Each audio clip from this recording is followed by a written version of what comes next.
actually before the call about you like last year when like your pool stayed open, so it's basically like you book in, you have a lane to yourself, and you found Yeah. that was actually quite beneficial for your swimming because it was just a slightly different approach Yeah, from what you're doing. absolutely.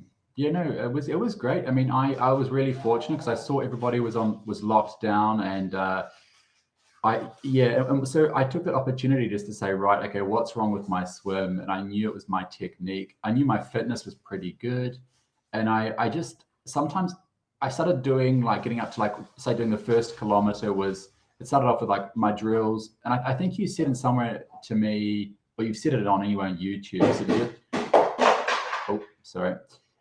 Said to just focus on your drills. If you're good at your drills, you're a good swimmer.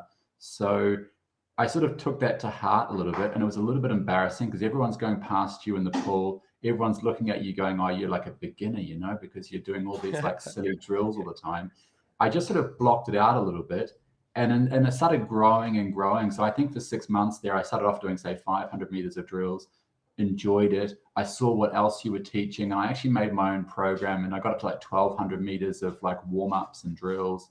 And then I did I sort of got to about 2 kilometers, and I realized, okay, just take this 6 months. You haven't got a race; everything is cancelled. And I just focused purely on the technique and the drills, and there's so much to learn, so much to focus on.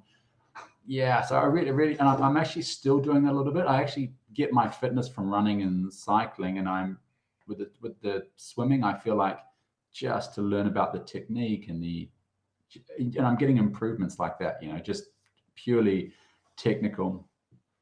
Yeah, that's so good to hear. And I mean, I I don't do it as much anymore since I moved. I'm generally swimming with a squad, so we're usually pushing the pace a fair bit. But I used to train mostly by myself, and it was what I liked about training solo was that you've got the time to spend on drills and technique, and then you sometimes have a lane to yourself, and so there's not as much going on, and you're just like Yeah. much more tuned into to what you're doing, and that sort of time aside from all the chaos that you can have in either a squad or when you're got people in front and behind. Like it's very beneficial, especially for technique, because you haven't got as much happening in the lane with you. So Yeah. it's quite good.